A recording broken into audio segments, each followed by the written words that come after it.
Hello everybody, this is Chuck Hartevelt, co-founder of FastGraphs, the Fundamentals Analyzer software tool. I want to welcome you to another one of our FastGraphs Value U Academy videos. Today I'm going to ask Bill Kay to cover topic number 5, financial statement analysis. I do consider this one of the more important videos that we're doing, and Bill does a masterful job of not only explaining the terms and how to analyze a financial statement, but he also gives you insights into what each of those things mean to you and how you can evaluate them and determine whether or not it's a stock or a company that you're interested in. This is a video I'd really recommend you watch more than once. Thanks. Topic 5, financial statement analysis. We're going to get into the ratios, a great way to compare numbers, compare companies. So the process of utilizing the financial statement data, information to make better decisions. So it helps us answer 3 key questions. Number 1, is this company or firm healthy? We're going to look at the balance sheet, the health of the company. We'll take some of those numbers. We'll look at the income statement, the profitability, and we'll compare some of these numbers to each other to see the health of the company. Second, is it making money? Is it profitable in accrual-based accounting? That's what the income statement shows us. We'll look at the key margins. We'll look at the return, the bottom line compared to other numbers. And also, which direction is the financial health of the firm trending? That's the key. You can't look at just 1 year. You need 2, 3, 4, 5, a trend over a period of time. It could be 10 years. The more the better. So there's 3 key areas of ratio analysis. Liquidity. How quickly can we turn things into cash to pay our bills? An organization's ability to generate funds to meet its obligations, short-term financial obligations. Leverage. How much debt are we carrying? The portion of assets that have been financed through debt versus equity. So we can raise capital through debt or equity. Debt is not a bad thing as long as you can service the debt and you don't have too much. But if business gets bad and you have a lot of debt, that can put you under. If you can't pay back the principal, if you can't pay the interest.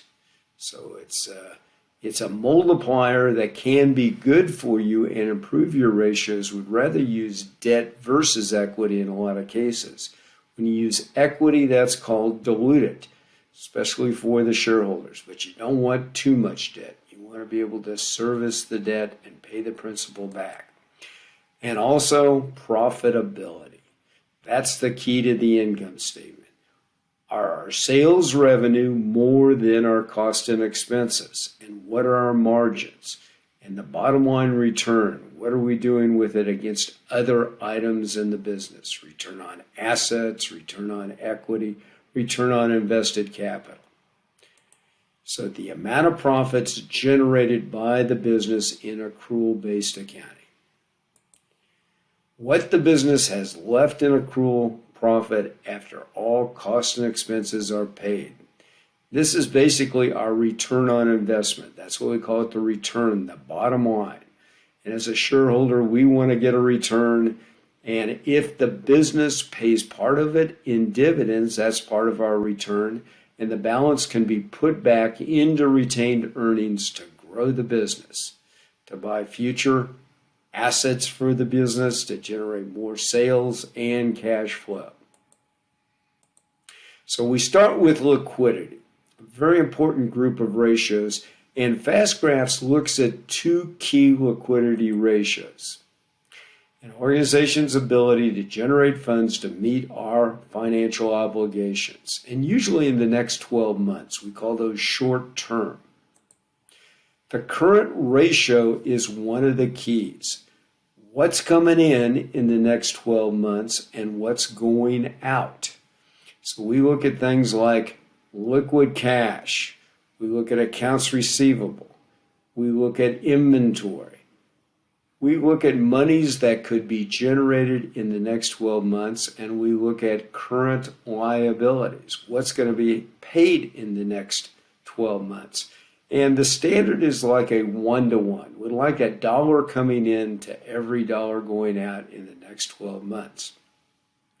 Now, some businesses have a lot of inventory, and inventory is a current asset, but it's really not a liquid current asset. So we do another ratio called the acid test or quick ratio, where we drop off inventory and only look at the most liquid current assets to the current liabilities. So these are the two key liquidity ratios. The current ratio, current assets, things coming in, what's going out in the next 12 months, indicates a broad-based view of the overall liquidity of a business, and do we have enough to cover our current liabilities. So I was saying the standard is usually 1-to-1, but it varies by industry. So that's why you like to compare your company in your industry to other competitors in the same industry. So the service businesses, it might be $1.10 to $1.30 coming into every dollar going out. We say a 1.1 to 1.3, and that's looking at the current assets to one current liability. So a little over $1 coming in, $1.10 to $1.30 to every dollar going out. Now for distributors, wholesalers, retailers, it could be a little higher. It could be $1.30 to $1.70. We like a little more there for those type of businesses. For manufacturers, it could be all the way up to $1.60 to $2. We always like to have more coming in than going out. We can cover our bills in the next 12 months. If we don't have a good current ratio, we can have trouble paying our bills. You could even go into bankruptcy. Cash is king. So it's looking at the liquidity or cash flow and our ability to meet our financial obligations. And like I said, inventory is hard to sell. It takes time. You usually don't get your money out of it. So in the next ratio, we're just going to be dropping off inventory.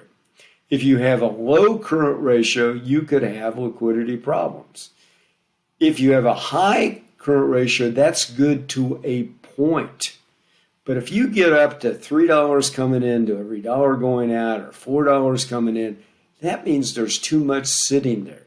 Maybe too much in cash, maybe too much in accounts receivable, your customers aren't paying you, or too much in inventory. So you don't want it to be too high. 1-to-1, 2-to-1, but if you get into 3-to-1, 4-to-1, there's something you might want to look into with asset management. The asset test drops off what? Inventory. It's called the quick ratio.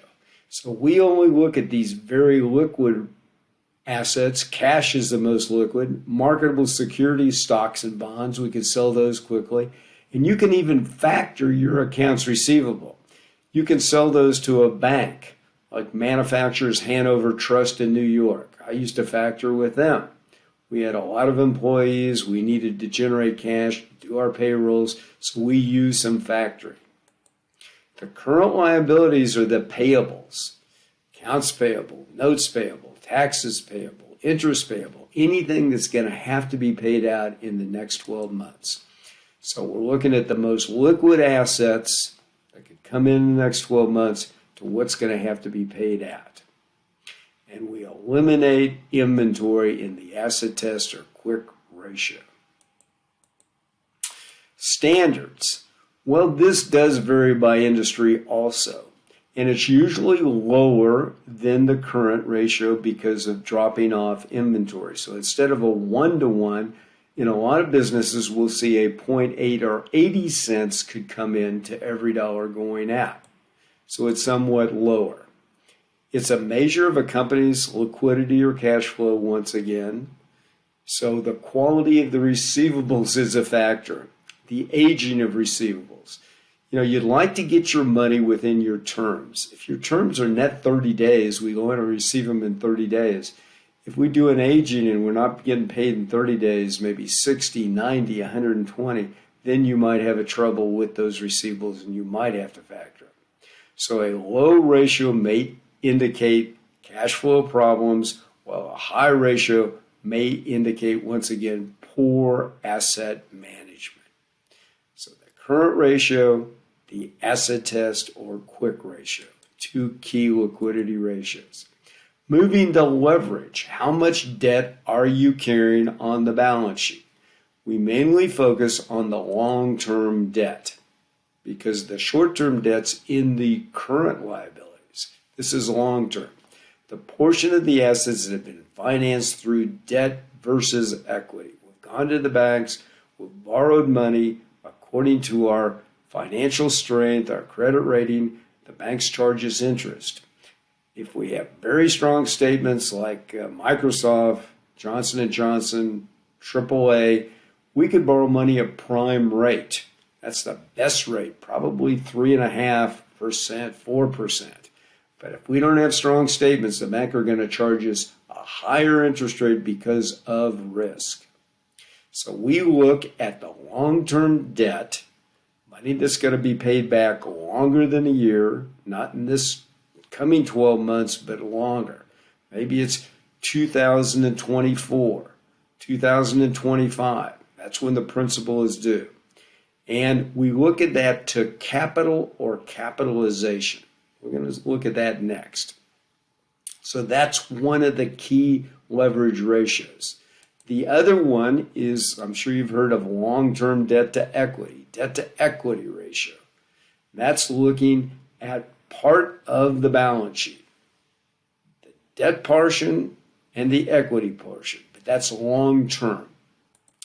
So what is capitalization? It's a term we use many different ways in finance and accounting. But in this instance, with leverage ratios, capital or capitalization looks at the long-term debt and divides it by the long-term debt plus equity. So we go to the balance sheet. Assets on one side, what we own, and we go by liquidity down. On the other side, liabilities, what we owe, and we go by liquidity down. So we only look at the long term. Those are the part of the debts that are not due this year, but in future years, and we look at the equity section. That's the money we brought in when we sold stock, common stock, plus profits reinvested back in the business, our retained earnings. We put these together, and that's called capital or capitalization. And that's the bottom of this ratio. All right. So we're looking at these very important leverage ratios. Long-term debt to capital compares the long-term debt to sources of capital. How did we raise or bring in the money to run the business? Long-term debt to equity only looks at the money from the sale of stock, basically. So it indicates the level of debt to equity. The more debt, the riskier the company is, because you got to service that debt, you got to pay the principal back. Those are legal obligations. So the long-term debt to capital, put the long-term debt at the top, capitalization at the bottom. Long-term debt to equity, long-term debt at the top, and the equity section at the bottom. So you can look at it both ways. All right, compares on the left side, long-term debt to equity, how many dollars of long-term debt per dollar of equity. On the long-term debt to capital, it's the other way. Long-term debt to the total capital or capitalization. And that's a combination of long-term debt plus equity. What does higher or lower mean? Well, the higher the leverage, the more debt you're carrying, the greater the risk. So we don't want too much. Some is good, especially if you can borrow at a low interest rate, put it to work, and make more off of it. If a firm carries very little debt, the return to shareholders may be lower. because debt can actually help you. It's a very good thing if you can borrow money at a low rate, put it to work, and make money off it. It's not a bad thing up to a certain level. Now we're going to move into the key profitability ratios. And FastGraph looks at a group of 7, I believe it is, profitability ratios in the funds section, the financial underlying numbers of a business. So, the amount of profits generated by the business, the return on investment to shareholders in the business. So we're looking here at our margins. Gross margin, that would be your sales divided by gross profits. Operating margin, a very important line item, that's called EBIT, earnings before interest and taxes. And that's your profit after you take sales minus costs and expenses, and that's your operating profit divided by top line sales and revenue. The net margin, return on sales, is the bottom line divided by the top line. Return on assets, now we're going to take that bottom line return and say how much return do we have compared to the assets employed in the business. The standard here would like to make around 10%. The margins vary by industry, but overall companies would like to get at least a 10% return on assets. For every dollar of assets, at least a 10-cent return. Return on equity varies, but a lot of investors would like to get a 15% return on equity. Bottom line to the equity section of the balance sheet. Then we have 2 other final profitability ratios, return on invested capital and return on capital employed. We really want to see how much return are we getting against the capital we have raised for the business. And there's a weighted average cost of capital. What are we paying to raise capital? And we want to make more than that. And that's why ROIC and ROCE have become very important. So we're going to go through these, and then we will get into more detail on the ratios as we move forward. And we're going to look at some of the valuation ratios next in the next video. Gross margin, very important margin. We like to compare companies and industries. How much did they make in gross profits? Sales revenue minus cost. Maybe that's the cost of goods sold or the cost of sales to the top line, net sales or revenue.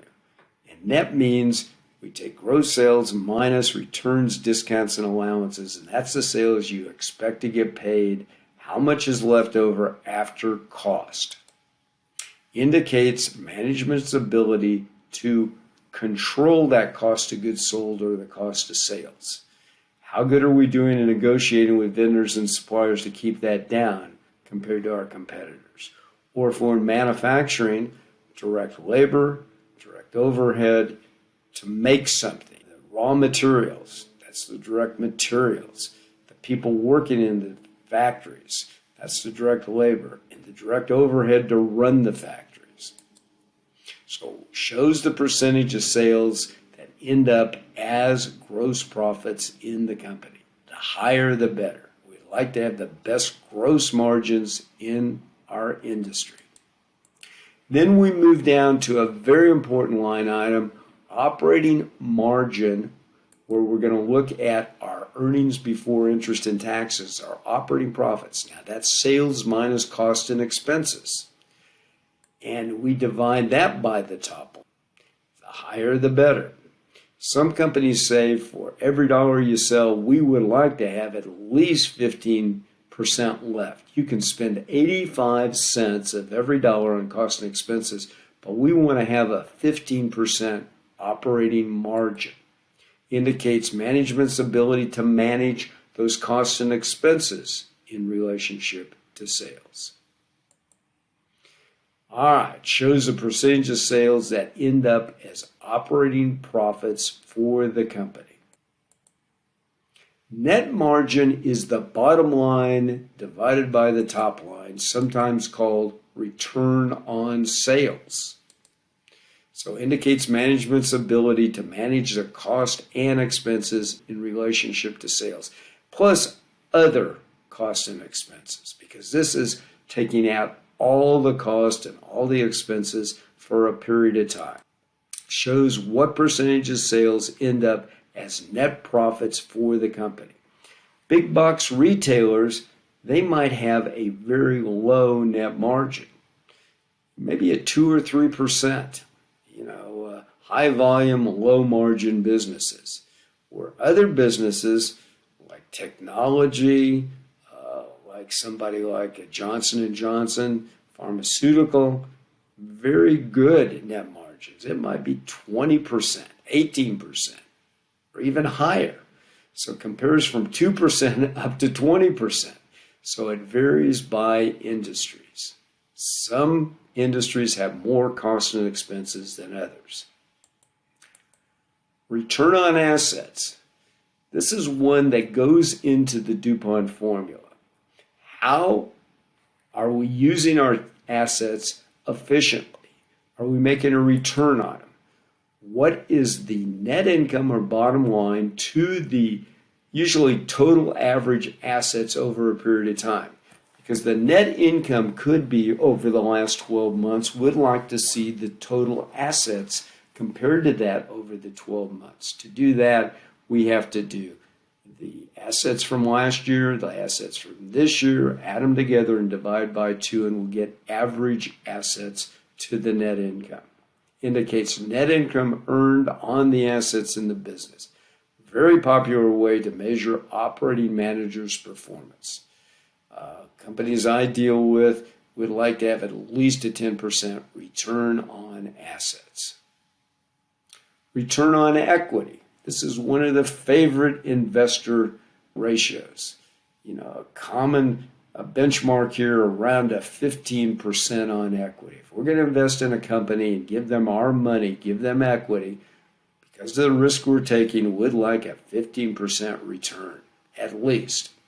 So it looks at the bottom line, that's our return, to the total shareholders' equity on the balance sheet. Once again, we'd like to use the average, because that's comparing apples to apples. Because the net income could be over a period of time, we want to use the equity over the same period of time. Indicates the bottom line net income earned on shareholders' investment in the business. Extremely important indicator for companies whose stock is public traded. In today's world, a lot of managers look at the return on invested capital, ROIC. Once again, the bottom line, but here we're getting into capitalization. Remember that long-term liabilities plus equity? So it measures the return earned on the long-term capital sources. We're borrowing money, we don't have to pay back this year, but in future years, and we've raised money through the sale of stock. So we look at that. Capitalization, long-term debt, plus average equity. Also, return on capital employed, ROCE, which has become very popular in the last few years. Now here we're moving up to the operating profit once again. Remember, that's sales minus costs and expenses, earnings before interest and taxes, and we divide that by capital employed. Now, capital employed can be looked at several ways, but normally we'll look at it this way. We'll look at the EBIT, or the operating profit, and look at the assets minus current liabilities, or average assets. And we say that's the money we brought in to generate that EBIT, that operating profit. So this is a high-level overview of 3 key groups of ratios. Number 1, liquidity. How quickly can we turn things into cash to pay our bills? Number 2, we're looking at leverage. How much debt are we carrying on the balance sheet? Can we service that debt? Can we pay it back when it's due? Some debt is good, but too much can kill you, especially during rough times where your sales go down, your profits go down, and you have to service and pay back the principal. The last group are the profitability ratios. We're looking at the income statement, bottom line to other things. Return on sales. We're looking at return on assets. We're looking at return on equity. Or we're looking at return on capital invested or employed. So as we move forward, we're going to get into some of the valuation ratios next.